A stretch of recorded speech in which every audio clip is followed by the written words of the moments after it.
हे ज्ञेय सब संसार पर निज रूप उसमें मूल है।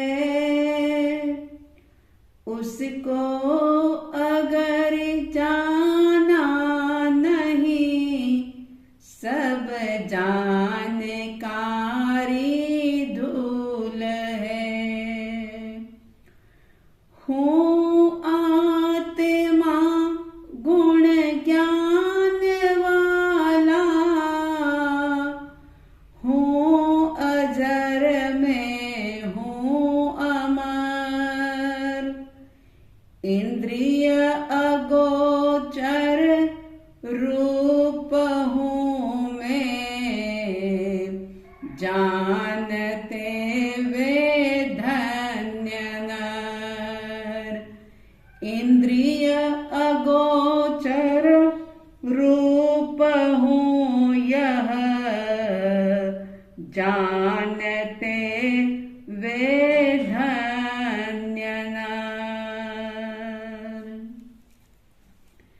श्रद्धालु जिज्ञासु श्रोताओं, पापों से पीछे हटने के लिए, जीवन को सार्थक बनाने के लिए एक सामान्य गृहस्थ से सदगृहस्थ बनने के लिए उपासक दशांग सूत्र के आधार पर श्रावक के श्रवणोपासक के 12 व्रत की बात चल रही है। 12 व्रत में 5 अणुव्रत, 3 गुण व्रत और 4 शिक्षा व्रत हैं, जिसमें 5 अणुव्रतों में दूसरे अणुव्रत की बात हम कर रहे थे और उसमें बहुत सारी बातें आपने सुनी। अब होता क्या है कि अगर कोई व्यक्ति श्रावक की श्रेणी में आने के लिए व्रतों को स्वीकार करता है, उसकी भावना होती है कि मेरा मेरू जितना पाप, राई जितना रह जाए, मैं अव्रत से व्रत में आ जाऊं, मैं अपने जीवन को इन अणुव्रतों के माध्यम से व्यवस्थित कर लूं और अनावश्यक पाप कर्मों से बच जाऊं, तो वो व्रत ग्रहण करता है। लेकिन व्रत ग्रहण कर लेने के बाद भी सजगता बहुत जरूरी होती है। अगर सावधानी नहीं है, व्रत ले लिया, सत्य व्रत स्वीकार कर लिया, लेकिन सत्य व्रत लेने के बाद यानी श्रावक की भूमिका में जिस तरीके से व्रत ग्रहण किए जाते हैं उस तरीके से व्रत की प्रतिज्ञा तो कर ली, लेकिन उसके बाद अतिचार लगने का यानी दोष लगने की संभावना बनी रहती है। तो वो दोष ना लगे, इसके लिए जो शास्त्रों में 5 बातें बताई है कि सहस्स भक्ताणे, रहस्य भक्ताणे, सदार मंत भय, मोसो वयसे और कूड़ लेह करणे। ये 5 ऐसी बातें हैं कि जिसके कारण से हमारे दूसरे अणुव्रत में दोष लगने की, अतिचार लगने की संभावना होती है। तो सबसे पहला बताया सहस्स भक्ताणे यानी कि सहसाभ्याख्यान, ये सबसे पहला दोष है। सहसाभ्याख्यान का मतलब क्या कि सहसा नाम ही है, सहसा यानी अचानक, अकस्मात, बिना किसी कारण के, बिना कोई प्लानिंग किए, बिना कोई विचार किए, सत्य असत्य का निर्णय किए बिना अगर कोई द्वेषवश या पिछले कोई संस्कारों के वश, लोभ के कारण से या अन्य किसी भी प्रकार के आवेश के कारण से अगर दूसरे किसी व्यक्ति पर दोषारोपण किया जाता है, झूठा कलंक दिया जाता है तो वो सहस्त्राभ्याख्यान नाम का दोष होता है, अतिचार होता है वो। जैसे अगर कोई स्त्री या पुरुष, कोई लड़का या लड़की बैठ करके कोई बातचीत कर रहे हैं, दूर से देख करके बिना फिजूल की उनके बारे में उटपटांग बातें सोच करके लोगों के सामने उनको कलंकित कर देना, झूठा आरोप दे देना, कुछ भी उन पर आरोप लगा देना, उनकी निंदा कर देना, चुगली कर देना, ये सारा ये प्रथम श्रेणी का यानी सहस्त्राभ्याख्यान नाम का दोष होता है। तो इस दोष से बचना चाहिए और ये सोचना चाहिए कि कई बार आंखों से देखी हुई बात भी झूठ हो जाती है, लेकिन कुछ लोग होते हैं जो किसी की सुनी सुनाई बात पर किसी भी प्रकार का निर्णय किए बिना बहुत जल्दी किसी पर भी कलंक लगा देते हैं, उनकी बदनामी कर देते हैं। लेकिन ज्ञानी कहते हैं कि कई बार आंखों से देखी हुई बात भी झूठ हो सकती है, तो हमें इस दोष से अवश्य अपने आप को बचाना चाहिए। और ये बचाव तभी हो सकता है जब हम सावधान हैं, सजग हैं, जागृत हैं।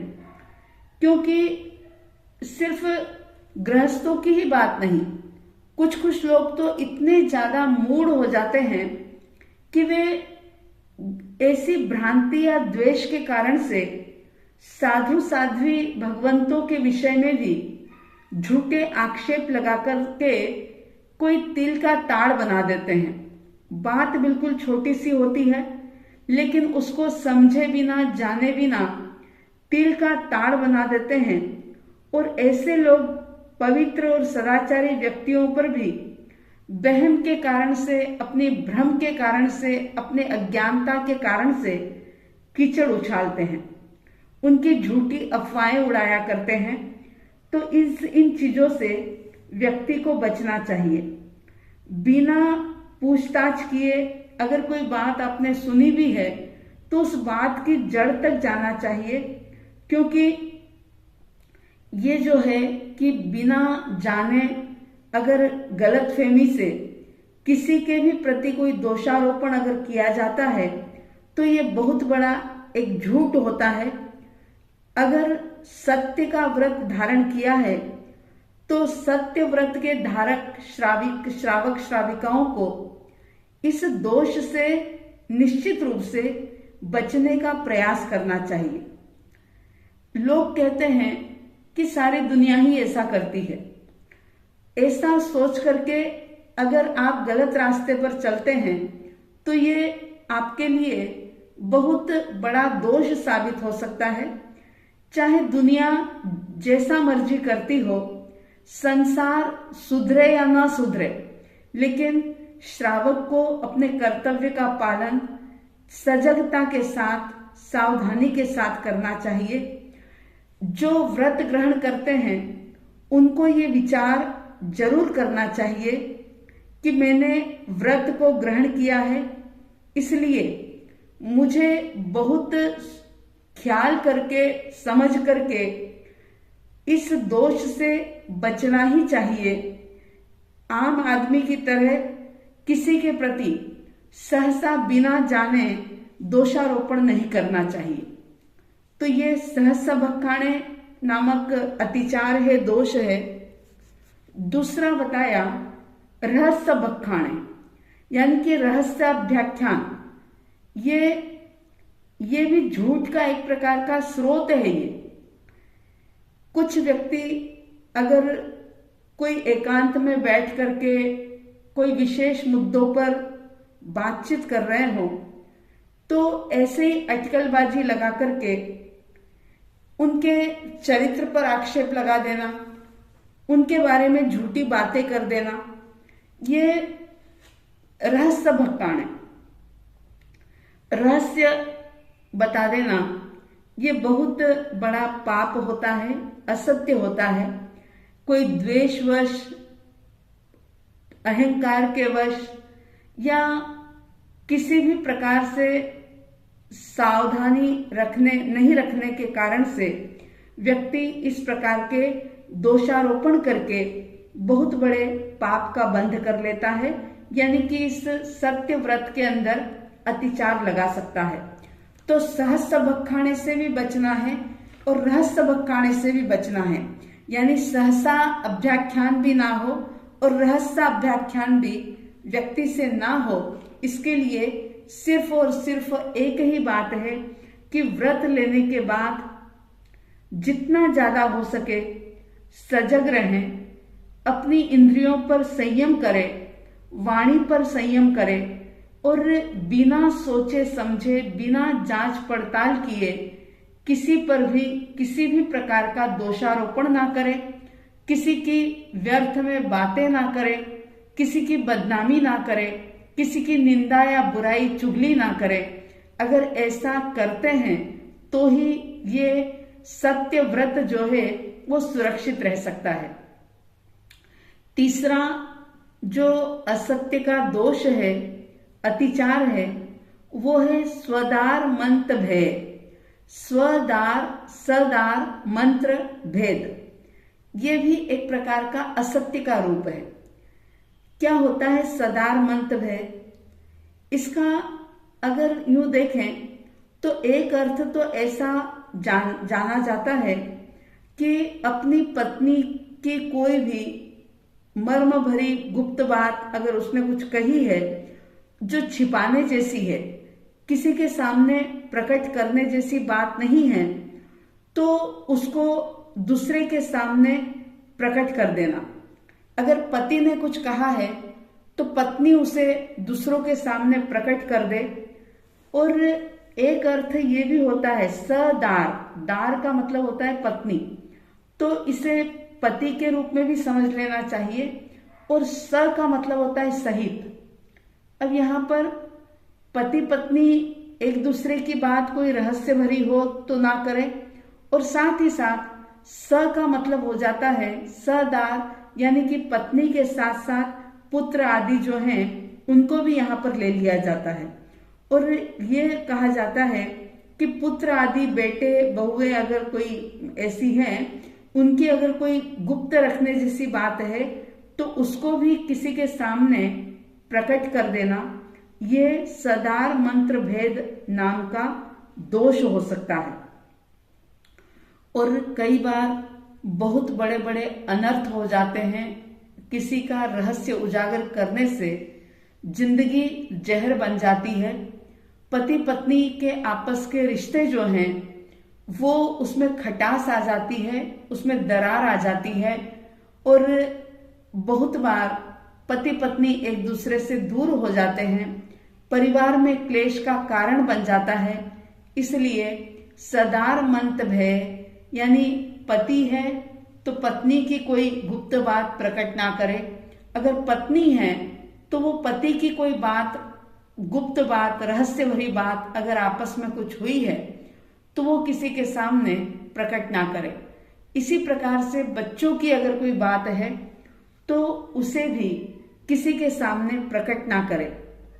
आपने सुना होगा, बहुत पुरानी बात है, बहुत पुरानी एक कथा चलती थी, सच्ची घटना थी कि एक पत्नी ने देखा कि मेरा पति जो कि अब इतना कमाता नहीं है, मतलब जो जो सुख सुविधा मुझे चाहिए वो देने में सक्षम नहीं है, तो उसने धोखे से अपने पति को कुएं में धक्का दे दिया था।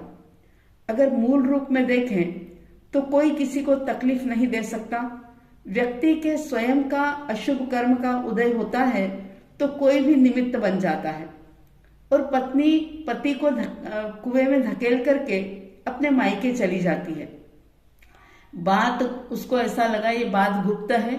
अब क्या होता है कि पति की आयुष्य बलवान थी, वो तो बाहर निकल आया और उसने देखा कि मेरे पास पैसे नहीं होने के कारण से देखो पत्नी ने मेरे साथ किस प्रकार से धोखा किया। अब वो जाता है, बहुत मेहनत करता है, बहुत पैसे कमा करके अपने ससुराल पहुंचता है। पत्नी देख करके एकदम से आश्चर्यचकित हो जाती है कि भाई मैं तो ये समझ रही थी कि इनकी जीवन लीला समाप्त हो गई होगी, लेकिन ये तो बच करके आ गए हैं और सिर्फ आए ही नहीं, बहुत सारा धन माल लेकर के आए हैं। उसको पैसे से, वस्तुओं से, यानी पुद्गलों से बड़ा प्यार था, तो वो पति के साथ फिर से अपने घर आ जाती है। पति ने ये बात गुप्त रखी, वो रहस्य किसी को नहीं बताया। समय बीतता है, पुत्र का विवाह होता है, बहू आती है, और एक दिन ऐसा हुआ कि पति बैठ करके भोजन कर रहा था और पत्नी, जिसने उसे बहुत साल पहले कुएं में धक्का दिया था, उसने देखा कि पति के चेहरे पर धूप आ रही है, तो उसने अपनी साड़ी का पल्लू कर दिया धूप से बचाने के लिए। और ये जब पत्नी ने ऐसा किया तो सहसा पति को हंसी आ गई। स्वाभाविक था, उन्हें वो पुरानी बात याद आ गई कि एक समय था जो इसने मुझे कुएं में धकेल दिया था, और आज ये चेहरे पर आने वाली धूप से भी मेरा बचाव करते हुए इसने पल्लू आगे किया हुआ है। तो उनको हंसी आ गई, और संयोग ऐसा बना कि उस वक्त उनकी पुत्रवधू जो थी, बहू जो थी, वो ससुर जी को कुछ भोजन परोसने के लिए आई हुई थी। अब उसके मन में गलतफहमी हो गई। उसने ये समझा कि पता नहीं क्यों ससुर जी मुझे देख करके हंसे, और कारण क्या है मुझे नहीं पता, यानी कि इन्होंने मेरी मजाक उड़ा दी। अब देखिए, मन में कैसे भी भ्रम इंसान पाल लेता है। अब वो, उसको इतना गुस्सा आया, वो जाकर के अपने कमरे में बैठ गई, उसने भोजन नहीं किया। उसका पति आता है और पूछता है कि भाई क्या बात है। अब उस बहू ने जिद पकड़ ली कि बस आप आपके पिताजी से पूछो कि वो मुझे देख करके हंसे क्यों थे। पति जो था, यानी बेटा जो था, वो बहुत पशुपेश में फंस गया कि मैं अपने पिताजी से ऐसी बात कैसे पूछूं, क्योंकि वो मर्यादा का जमाना था, बहुत संकोचशील हुआ करते थे लोग। लेकिन पत्नी ने इतनी जिद की, आखिर पति को जाना पड़ा और अपने पिता से उसने पूछा कि देखो ऐसी ऐसी बात है, आप बताओ, आप अपनी बहू को देख करके हंसे क्यों थे। अब उनकी भी ऐसी मजबूरी हो गई, उन्होंने कहा कि बेटे इस बात को छोड़ दो, इसमें कोई तथ्य नहीं है, बस ये कुछ राज है जो मैं बताना नहीं चाहता। मगर फिर भी बेटे ने जिस तरीके से परिस्थिति का बयान किया, तो पिता को वो रहस्य बताना पड़ा कि एक समय था जब मेरी पत्नी ने मुझे कुएं में धकेल दिया था और मैं बच गया, मैंने बहुत पैसा कमाया, और जब सारा इतना धन माल लेकर के मैं आया तो पत्नी, मतलब तुम्हारी माँ, बहुत प्रसन्न हुई। और आज मैं जब भोजन कर रहा था तो मेरे चेहरे पर धूप आ रही थी, तो इसने धूप से मुझे बचाने के लिए अपना पल्लू आड़े कर दिया था। इसलिए मैं आश्चर्यचकित हो गया था और मुझे हंसी आ गई कि देखो कैसा इसका चरित्र है, कि यही वो औरत है जिसने एक समय मुझे कुएं में धक्का दिया और आज ये इतनी सी धूप से भी मेरी रक्षा कर रही है। बस इस बात को लेके मुझे हंसी आई थी। तो बहू को देख करके मैं नहीं हंसा था। अब बेटा जो था, आखिर पत्नी को ये बात बतानी पड़ी। जैसे ही उसने सुना तो उसने कहा, अच्छा अब सासू जी की नब्ज मेरे हाथ में आ गई है, अब जब भी कभी ऐसी कोई बात होगी तो मैं जरूर ये बात उनको कहूंगी। और घर गृहस्थी में कुछ न कुछ थोड़ा बहुत ऊपर नीचे कुछ चलता रहता है, उतार चढ़ाव आते रहते हैं रिश्तों में।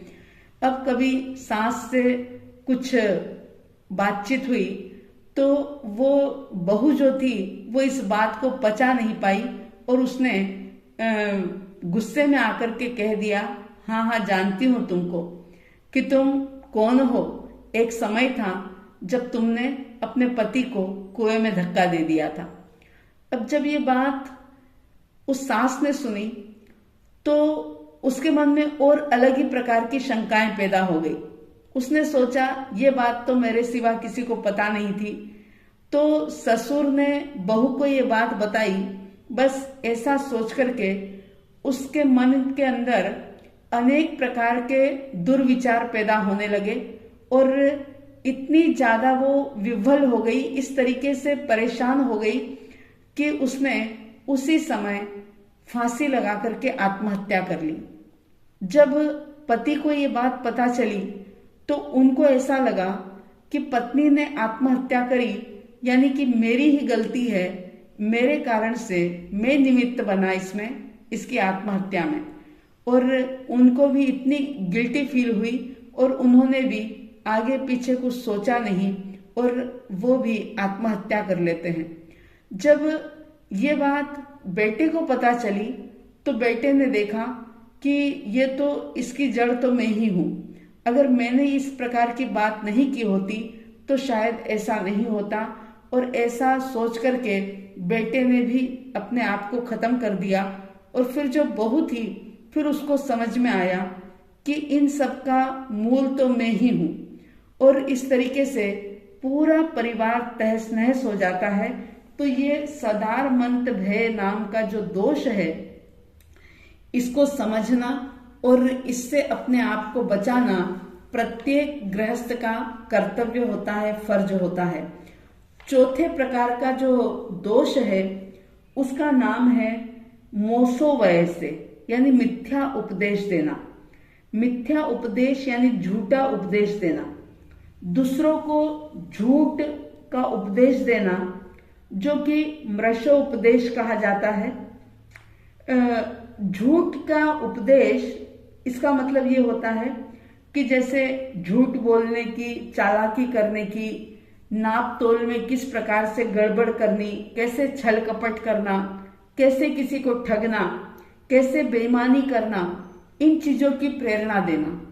कई बार माता पिता अपने बच्चों को इस प्रकार की प्रेरणाएं देते हैं और ये कहते हैं कि अगर ऐसा नहीं करेंगे तो दुनिया में जीना मुश्किल हो जाएगा।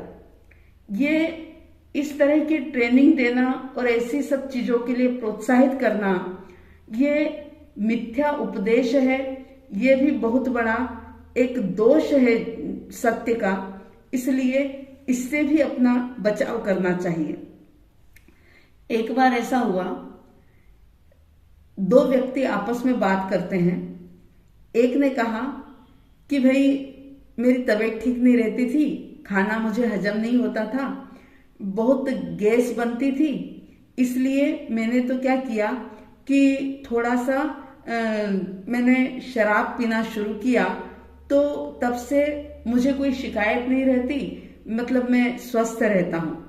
और इस प्रकार का शराब पीने का सीधा उपदेश न देकर के इस तरह से कह दिया कि सामने वाला उस शराब से आकर्षित हो और वो खुद भी शराब पीना शुरू कर दे। कोई कहता है कि मैं तो सट्टा खेल के बहुत मैंने पैसा कमाया। इस प्रकार की बातें करना और दूसरों को ऐसा उपदेश देना, ऐसी बात से झूठ की प्रवृत्ति की प्रेरणा मिलती है। और ऐसा झूठ की प्रवृत्ति की प्रेरणा जिस किसी बात से मिलती है, मनुष्य गुमराह हो जाता है, पतित हो जाता है, बुरे कामों में फंस जाता है। ये सारा जो है ये मोसोवय से, यानी कि मिथ्या उपदेश होता है। तो श्रावक को इस अतिचार से भी अपने आप को बचाना चाहिए। पांचवा जो अतिचार है, दोष है, वो है कूढ़ लेह करने, यानी कि झूठा लेख लिखना। झूठ फरेब की प्रक्रिया है ये, झूठा लेख लिखना। कुछ लोग होते हैं, कुछ लोग ये सोचते हैं, इस भ्रांति में रहते हैं कि मैंने तो झूठ नहीं बोलने का नियम लिया है, लिख तो सकता हूं मैं लिखने का तो मुझे त्याग नहीं है। और चंद पैसों के लालच में आकर के झूठे दस्तावेज बना देना, जाली कागजात बना देना, झूठी बिल्टी बना देना, नकली नोट छाप देना, नकली सिक्के बना लेना, इस प्रकार का जो भी होता है वो सारा इस अतिचार की श्रेणी में आता है। और जब व्यक्ति नियम लेने के बाद अगर इस प्रकार के अतिचार को सेवन करता है तो उसका व्रत जो है वो खंडित होता है। और आज के जमाने में अगर आप देखें तो ये प्रवृत्ति बहुत ज्यादा दिखाई दे रही है, क्योंकि लोग बिना मेहनत के रातों रात बहुत ज्यादा लखपति, करोड़पति, अरबपति बनना चाहते हैं। तो वे लोग क्या करते हैं कि झूठे लेख लिख करके, झूठे दस्तावेज बना करके या थोड़े पैसे के लालच में आकर के इस प्रकार की काम करके वे अपने व्रत को खंडित कर देते हैं। ज्ञानीजन कहते हैं कि प्रत्येक धर्मनिष्ठ व्यक्ति को, श्रावक को झूठ के इन सारे ही कार्यों से सिर्फ अपने आप को यानी कि मन, वचन, काया से बचाना चाहिए और दूसरों को भी मन, वचन, काया से झूठ की ओर कभी भी प्रेरित नहीं करना चाहिए। झूठ चाहे कितना भी सुहावना दिखता हो, लेकिन उसका परिणाम जो है वो तो निश्चित रूप से दुखद ही होता है। सत्य चाहे कठिन दिखता हो, उसका तत्काल परिणाम अच्छा ना दिखता हो, लेकिन सच सच होता है। और इसीलिए कहते हैं कि साच को कभी आँच नहीं, हमेशा सत्य का दामन थाम करके रखना चाहिए। सत्य जो है वो हमारे जीवन का परम उद्देश्य है, सत्य हमारा आराध्य है। इस बात को ध्यान में रख करके प्रत्येक गृहस्थ को, चाहे वो नियम ले चाहे ना ले, लेकिन अपने जीवन में जो भी झूठ विचार हैं, वचन हैं या कोई झूठे कार्य हैं, उनसे दूर हट करके अपने आप की यानी स्व आत्मा की रक्षा निश्चित रूप से करना चाहिए। अगर कुछ स्वाध्याय होगा, समझ होगी, इस जीवन के बारे में पता होगा कि कितना मुश्किल से ये जीवन मिला, कितना 84 लाख योनियों में भटकते भटकते बामुश्किल यहाँ तक पहुंचे, और इतना ही नहीं, प्रभु का शासन मिल गया, ऐसा धर्म मिल गया कि जो हमारे जन्म मरण पूरी तरह से हम उस जन्म मरण से मुक्त हो जाएं, शाश्वत आनंद को प्राप्त कर लें। जो सिद्धत्व का बीज हमारे अंदर है उसे हम प्रकट कर लें इस जीवन के अंदर। ऐसी योग्यता, क्षमता आप में, हम में, सब में है, बस चिंतन करने की आवश्यकता है। अगर पूरी तरह से व्रत को स्वीकार ना भी कर सके, एक सदगृहस्थ बनने के लिए अगर आपने महाव्रत नहीं बल्कि अणुव्रतों को स्वीकार किया है, तो उन अणुव्रतों का भी अच्छे तरीके से पालन हो, इसके लिए सजगता, सावधानी बहुत आवश्यक है। और जागृति जहां होगी वहीं पर व्यक्ति बुरे रास्ते से दूर हट पाएगा।